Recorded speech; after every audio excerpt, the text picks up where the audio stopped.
As far as I know, one family came to live here in the early 19s to escape what was going on in the world.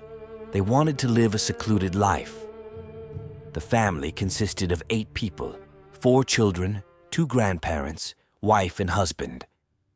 I don't know what happened, but shortly after moving here, the grandmother died. Then the grandfather. At first, no one paid much attention to it. They died of old age, maybe. No one knows. Then the youngest child, who was between 4 and 6 years old, died and was buried in the backyard. The mother was understandably devastated, so they tried to have another child. She got pregnant, but the child didn't survive. And it went on like that 7 or 8 times until her husband decided enough was enough and they didn't get pregnant again. After she stopped getting pregnant, 2 more children died.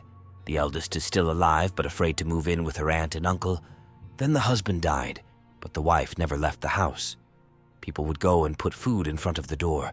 That's how she lived.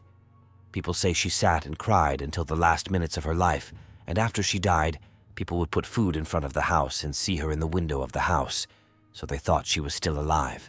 Maybe the animals dragged the food away or something. But people didn't find out she died for almost a year. "Don't ever go there," my grandfather always said.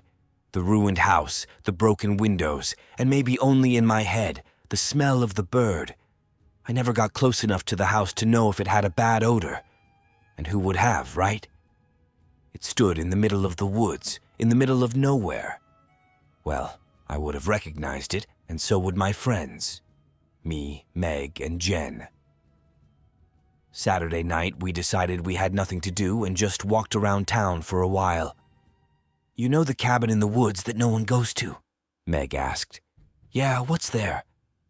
I replied that we always loved horror stories, and if this was a new story that came out, then listening to it wouldn't be so bad. "How about we go there?" Meg grinned as if she had found a gold mine. "Are you out of your mind?" Jen spit out. "Come on," said Meg. "That sounds like fun." I joined in and Jen winked at us. "Yeah, sure. How fun would it be to walk straight to your death?" But after much persuasion, she did agree, and we set off to have one of the worst nights of our lives. When we got to the cabin, I started to feel sick. Maybe Jen was right, I thought to myself, but I wasn't going to admit it. The cabin was a wreck, the windows broken, as you'd expect from an abandoned house. But from the looks of it, no one had ever been here. The walls still had drawings, but they were blackened. There were still sheets on the bed, but they were yellowed and moldy. But worst of all was probably the kitchen, which reeked of rotten food that people must have put out in front of the house. But the mother of the family didn't eat that much, or at all. The food was still on the counter, rotting, and there were 2 or 3 plates of what looked like uneaten rotten food in the sink. Meg was teasing Jen, but she was still pretty mean to us. The smell was awful. We didn't stay in the kitchen long, and when we got out of there, I started breathing deeply, only then realizing I was holding my breath. Strange, but a place like this should have cockroaches, and there were no flies or anything. Then we went back into the living room.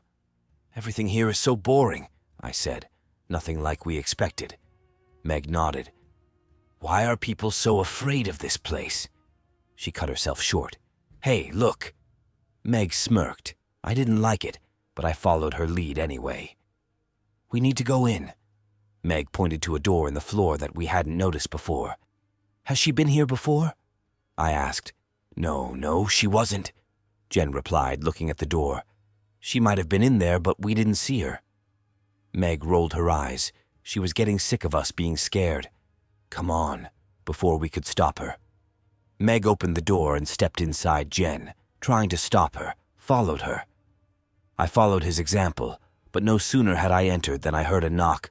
Oh, shit. I went to the sound, but no one was there, just a book lying on the floor next to the window, brand new, unaffordable, and a chair. My thoughts went straight to the mother of the family. She died here, in this chair, on this window. I wanted to throw up. I was scared. I wanted to go home, but not with my friend who sat behind this strange door. I picked up a book and started leafing through it. Margaret's name was written on the book. We moved into a new house and I like it. I had a bad day. We went for a walk. My Phil died. My Phil died. Angel died. I'm pregnant. I lost the baby. I skimmed through a few pages until I came across one that said, "That was the door. It wasn't the basement. I shouldn't have sent my kids down there to play. It's my fault everyone is dead. That door comes back every day and haunts me. It's trying to kill me. I don't want to die, but I don't want to live like this. I miss my kids, my husband. I want them back. This demon took them." That was the last entry. That door was a one-way ticket to hell, and I need to get my friends out. I went to the door and started yelling, "Meg, Jen, come out, come on, let's get out of here." No reply. Come on. This is not lucky. Then I finally heard clanking, clanking, clanking. They ran out, closing the door. "Let's get out of here," Jen said, panting. I put the book back on the chair and ran after them. What they saw, I don't know. What happened downstairs, I don't know. We never talked about it. Even years later, we never brought it up. We just pretended it never happened. Sometimes I take my dog for a walk in the woods and I'm tempted to go back and look inside and read the book, and maybe someday I will.